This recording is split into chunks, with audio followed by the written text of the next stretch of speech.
निर्बल को बलवान बना दो, मूर्ख को गुणवान प्रभु। मूर्ख को गुणवान प्रभु, मूर्ख को गुणवान प्रभु। हम बगोर भक्तों को भी तुम ज्ञान का दो वरदान करो। ज्ञान का दो वरदान प्रभु, ज्ञान का दो वरदान प्रभु। हे महादानी, हे महाज्ञानी,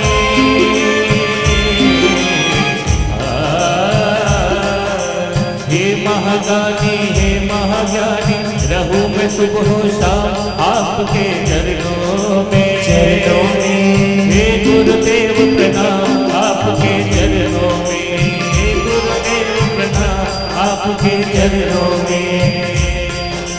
सारे तीर्थ धाम आपके चरणों में। हे गुरुदेव प्रणाम आपके चरणों में।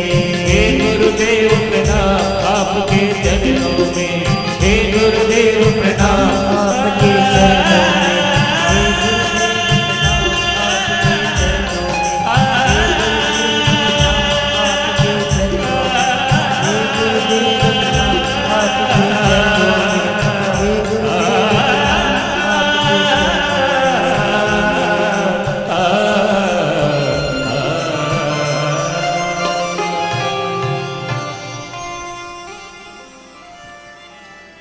हे गुरुदेव प्रणाम आपके चरणों में। सारे तीर्थ सारे धाम आपके चरणों में। ऐसे सद्गुरु के चरणों में तुलसी जी बाबा ने वंदन किया, प्रणाम किया। बहुत सुंदर एक एक चौपाइयों का बहुत सुंदर अर्थ है, लेकिन हर एक चौपाई में हम प्रवेश नहीं कर सकते।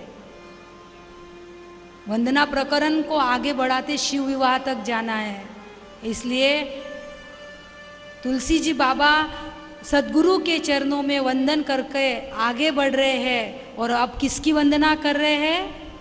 अब ब्राह्मणों के चरणों की। जो महीसूर है, मही यानी पृथ्वी और सूर यानी देवता, पृथ्वी के जो देवता है, बंदौ प्रथम महीसूर चरना, मोह जनित संशय सब हरना।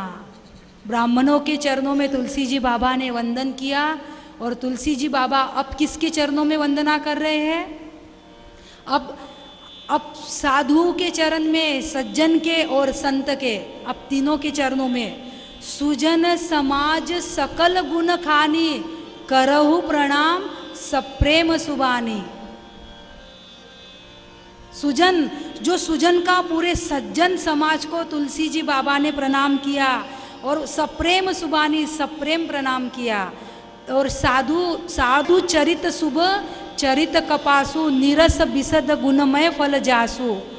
साधु के चरणों में प्रणाम किया। और साधु का जीवन कैसे होता है? तुलसी जी बाबा क्या उपमा देते हैं साधु के जीवन को? साधु चरित शुभ चरित कपासु। साधु का चरित कैसा होता है? साधु का जीवन कैसा होता है? बिल्कुल कपास के जीवन जैसा। कपास का जीवन कैसे होता है? कपास का जीवन, बीज डालो काले जमीन में, काले जमीन में उगेगा। उसका जो पेड़ होगा वो हरा होगा, हरे पत्ते होंगे, उसके फूल लाल या पीले होंगे, लेकिन उसका जो फल आता है ना कपास का, बड़ा सफ़ेद होता है ना? कपास बहुत सफ़ेद होता है। और उसी कपास से वस्त्र तैयार होते हैं जो हमारे अंगों को ढाकने का काम करते हैं। बस ऐसे ही साधु का जीवन होता है। ऐसे ही साधु जन्मेगा कहाँ, रहेगा कहाँ, किन किन लोगों में रहेगा, किन किन लोगों से गुजरेगा, क्या क्या नहीं होगा उसके साथ में, जन्मेगा कहाँ, रहेगा कहाँ। लेकिन जहाँ भी रहेगा साधु अपने सज्जनता के स्वभाव से रहेगा, जहाँ भी रहेगा। जैसे दुर्जन अपनी दुर्जनता नहीं छोड़ते ना, वैसे सज्जन भी अपनी सज्जनता नहीं छोड़ते। एक बिच्छू नदी के किनारे से जा रहा था। बिच्छू, साधु महात्मा बैठे थे। साधु महात्मा को लगा कि ये बिच्छू नदी के किनारे किनारे से जा रहा और नदी में चला गया तो डूब जाएगा, बेचारा मर जाएगा। इसलिए साधु ने क्या किया, ऐसा अपना हाथ लगाया और बिच्छू चढ़ गया। अब बिच्छू हाथ को स्पर्श करे और डंक न मारे, बिच्छू ने डंक मारा, फिर भी साधु महात्मा ने लिया उस बिच्छू को और नदी के किनारे से थोड़ा परे कर दिया। वह बिच्छू और तुर चलता हुआ और नदी में जा रहा था। साधु ने फिर से उसको हाथ लगाया, फिर से उठाया और परे किया। बिच्छू ने और डंक मारा, उन्हें और दंशक दिया। दूसरा व्यक्ति दूर से देख रहा था, वो बोले साधु महात्मा जी आपको मालूम नहीं क्या ये बिच्छू डंक मारेगा, आप उसको हाथ लगा रहे। तो साधु ने इतना सुंदर जवाब दिया, हे भले आदमी, दुर्जन यदि अपनी दुर्जनता न छोड़े तो सज्जन अपनी सज्जनता कैसे छोड़ेगा। बिच्छू अपना डंक मारने का स्वभाव नहीं छोड़े तो हम भी हमारा बचाने का स्वभाव क्यों छोड़े।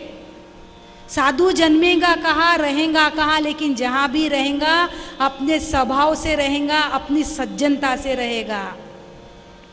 जैसे दुष्ट कहीं पे भी रहो लेकिन अपनी दुर्जनता नहीं छोड़ते, बस ऐसे ही यानी असल करे असलाई, कमसल करे बाधा, घी से खाओ या शक्कर से खाओ, बोय न छोड़े कांदा। असल असला ही करेगा, कमसल बाधा ही करेगा, यानी साधु सज्जनता ही दिखाएगा, दुष्ट दुर्जनता ही दिखाएगा। घी से भी खाया और शक्कर से भी खाया, कांदे प्याज खाने के बाद में जो बू आती है ना थोड़ी देर तक मुंह की, वो छुटती नहीं। घी से खाओ या शक्कर से खाओ, बोय न छोड़े कांदा। तो साधु का स्वभाव कैसे होता है, साधु का जीवन बिल्कुल कपास के फूल के जैसे, कपास के फल के जैसा, यानी कपास से जो वस्त्र बनते हैं ना हमारे अंगों को ढांकने का काम करते, बस ऐसे ही साधु भी किसी के दोषों को, परछिद्रों को, जो सही दुख परछिद्र दुरावा, बंदनीय जही जग जसु पावा, हमारे दोषों को, हमारे अवगुणों को ढांकने का ही प्रयास करते हैं। इसीलिए सारे जगत में वंदनीय होते हैं, पूजनीय होते हैं। और तुलसी जी बाबा ने पहले सज्जन को प्रणाम किया, बाद में साधु को प्रणाम किया, अब संत को प्रणाम कर रहे हैं। मुद मंगलमय संत समाजू, जो जग जंगम तीर्थ राजू। संत का समाज क्या है, मूद, मूद यानी आनंद, और मंगलमय, बड़ा आनंदमय और मंगलमय संतों का समाज होता है, बड़ा आनंदमय। और जो जग जंगम तीर्थ राजू, यानी जंगम प्रयागराज है, एक स्थावर है एक जंगम है। स्थावर यानी जो यूपी में है, इलाहाबाद, त्रिवेणी, प्रयागराज है ना यूपी में, बस वो स्थावर है, वो एक जगह स्थिर है। और ये संत चलता फिरता प्रयागराज है, चलता फिरता त्रिवेणी संगम है ये। जैसे उस प्रयागराज में 3 नदियों का संगम है, गंगा यमुना सरस्वती, वैसे ही संत में भी गंगा रूपी भक्ति, यमुना रूपी कर्म और सरस्वती रूपी ज्ञान, ये तीनों का संगम संत में होता है। राम भगति जह सुरसरी धारा, राम की भक्ति ही गंगा है संत में, राम की भक्ति ही गंगा। राम भगति जह सुरसरी धारा, सरस ही ब्रह्म विचार प्रसारा, सरस्वती ही ज्ञान है और यमुना ही कर्म है। विधि निषेध में कलिमल हरणी, विधि क्या, निषेध क्या, क्या करना क्या नहीं करना चाहिए, यह ही कर्म रूपी यमुना है। संतों में गंगा यमुना और सरस्वती, भक्ति ज्ञान और कर्म, ये तीनों संतों में होते हैं, तीनों होते हैं। भक्ति तो प्रकट दिख जाएंगी, कर्म भी प्रकट दिख जाएगा संत का, लेकिन ज्ञान कभी प्रकट नहीं दिखता, वह समय पे प्रकट होता है। सरस्वती गुप्त है ना, त्रिवेणी में गंगा भी दिखती है, यमुना भी दिखती है, लेकिन सरस्वती का कोई रूप नहीं, कलर नहीं दिखता, उसमें रंग नहीं दिखता।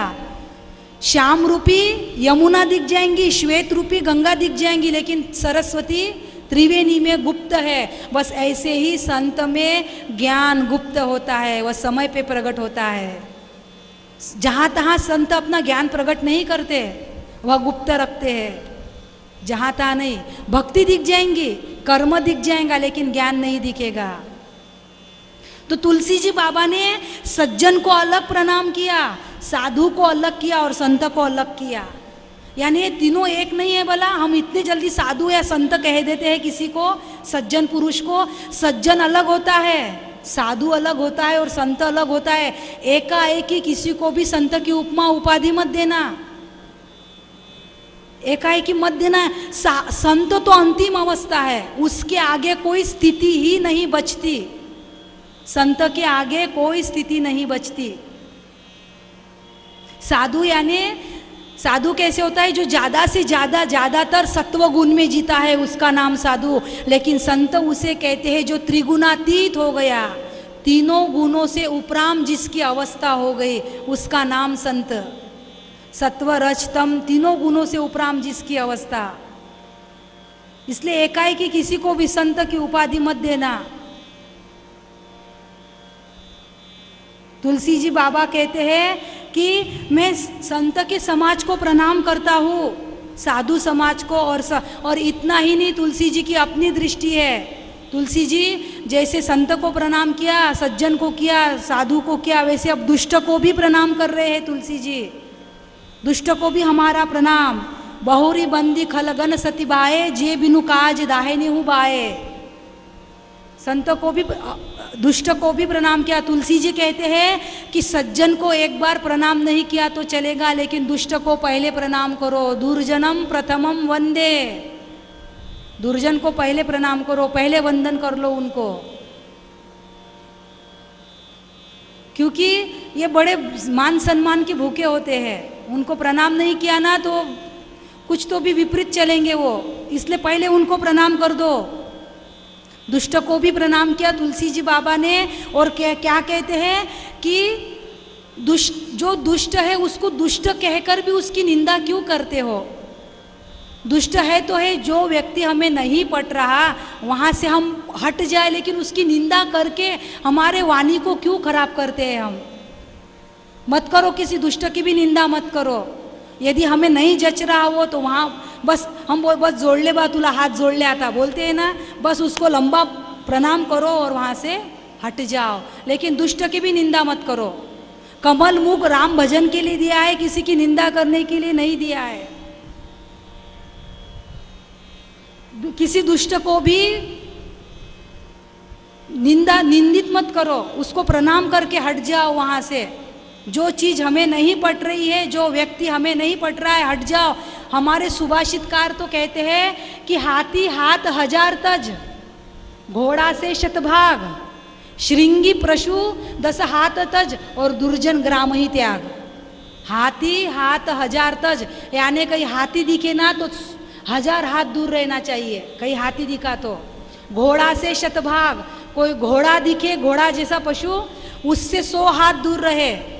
श्रृंगी पशु 10 हाथ तज, सिंग वाले गाय बैल जो सिंग वाले पशु उससे 10 हाथ दूर रहे। लेकिन दुर्जन कहीं दिखे तो दुर्जन ग्राम ही त्याग। एक ग्राम को छोड़े, जितना दुर्जन से दूर रहो, दुष्टों का संग मत करो।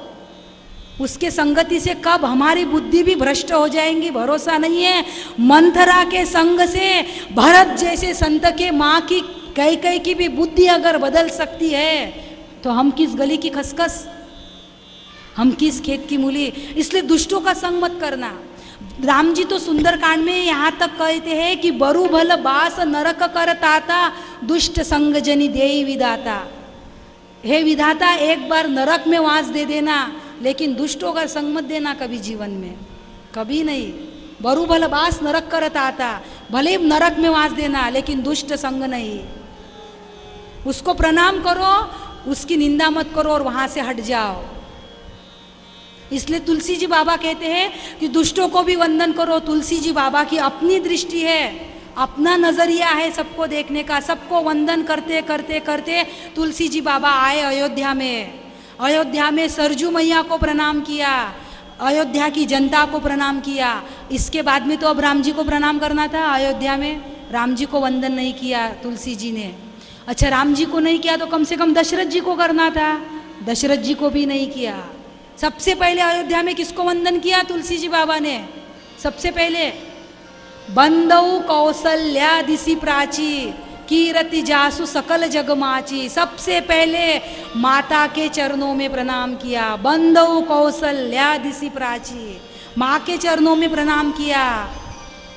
यानी ये बड़े संस्कृति को मानने वाला है। राम कहीं भी अवतरित नहीं होंगे। राम ने नोत्रु देवा तो कोई बने एक कौशल्या। राम को जन्म देना है तो कोई कौशल्या का सामर्थ्य चाहिए। वो तो भूमि की अपनी महिमा है कि बीज को कैसे उगाएगी, भूमि की अपनी महिमा होती है। इसलिए ये हमारे भारतीय संस्कृति को, भारतीय परंपरा को एक किसी कौशल्या का सामर्थ्य है कि राम को जन्म दे। और वैसे भी समाज कैसा घटित हो, ये सबसे ज़्यादा जिम्मेदारी माताओं की होती है, सबसे ज़्यादा।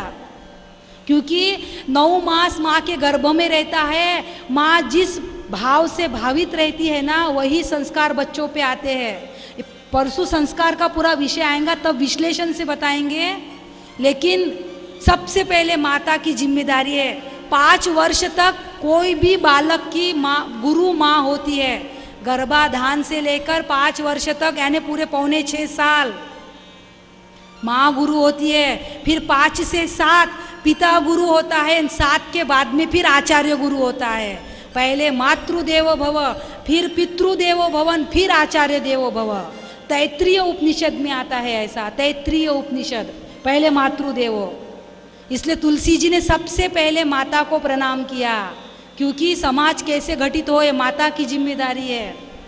इसलिए तुलसी जी बाबा कहते हैं राम को जन्म देने वाली माँ और हर एक माँ को मेरा प्रणाम हो। कौशल्या जी को, कैकेयी जी को, सुमित्रा जी को, सबको प्रणाम किया। दशरथ जी को भी प्रणाम किया।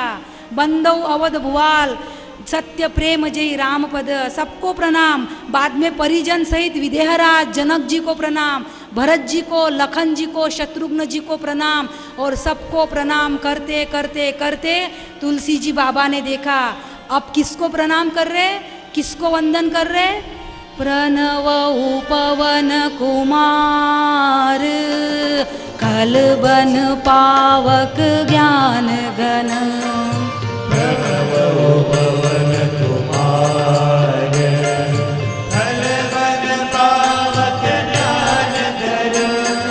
प्रणवउ पवन कुमार, खलबन पावक ज्ञान घन।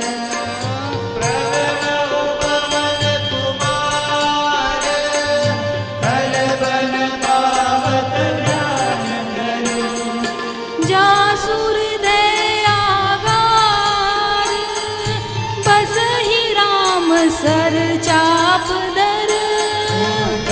सुवन आहार, बसे राम सर चाप दर। प्रणवउ पवन कुमार, खलबन पावक ज्ञान घन। प्रणवउ पवन कुमार, खलबन पावक ज्ञान घन। सबकी वंदना करते करते तुलसी जी बाबा ने अब हनुमत चरणों में प्रणाम किया, हनुमान जी के चरणों में प्रणाम किया। और बड़ी प्यारी वंदना है ये, बहुत सुंदर वंदना है हनुमान जी के चरणों में। यानी पूरी दुनिया राम जी का गुणगान करती है, लेकिन राम जिसका गुणगान करते हैं, राम जासु जस आप बखाना, महावीर बिनवऊ हनुमाना। राम प्रणवउ पवन कुमार, पवन कुमार, खलबन पावक ज्ञान घन। प्रणवउ पवन कुमार, खलबन पावक ज्ञान घन। जासुर दयागार, बसहि राम सर चाप धर। जासुर दयागार, बसे राम सर चाप धर। तुलसी जी बाबा हनुमत चरणों में प्रणाम कर रहे हैं। दक्षिणे लक्ष्मणो यस्य वामे च जनकात्मजा पुरतो मारुतिर्यस्य तं वन्दे रघुनन्दनं दक्षिणो लक्ष्मणो यस्य वामे च जनकात्मजा पुरतो मारुतिर्यस्य तं वन्दे रघुनंदनम। पूरी दुनिया राम जी का गुणगान करती है, लेकिन राम जी स्वयं अपने मुख से हनुमान जी के यश का गान करती है। राम जासु जस आप बखाना। कलिकाल की प्रत्यक्ष देवता, कलिकाल की प्रगट देवता ऐसे हनुमान जी महाराज है। कलिकाल में आज भी प्रत्यक्ष है। सप्त चिरंजीव में हनुमान जी एक चिरंजीव आज भी है। आज भी नित्य अपने राम भक्तों की, हरि भक्तों की रक्षा करते हैं हनुमान जी। आज भी किसी न किसी रूप में प्रत्यक्ष यहाँ हनुमान जी राम कथा में होते यानी होते ही है। यहाँ तो प्रत्यक्ष ही बैठे हनुमान जी महाराज, लेकिन किसी न किसी रूप में, भले ही हमारे चर्म चक्षु न देख सके, बात अलग है, क्योंकि उस दिव्यता को, उस अलौकिकता को हमारी चर्म चक्षु नहीं देख सकते, लेकिन हनुमान जी महाराज होते हैं। यत्र यत्र रघुनाथ कीर्तनम तत्र तत्र कृतमस्तकांजलिम वाष्पवारी परिपूर्ण लोचनम मारुतिम नमत राक्षसांतकम। जहाँ जहाँ रघुनाथ जी की कथा होती है वहाँ वहाँ हनुमान जी वीरासन में बैठे होते ही है, होते ही है। और हनुमान जी जैसी जल्दी प्रसन्न होने वाली और कोई देवता नहीं है, और कोई नहीं है, और देवता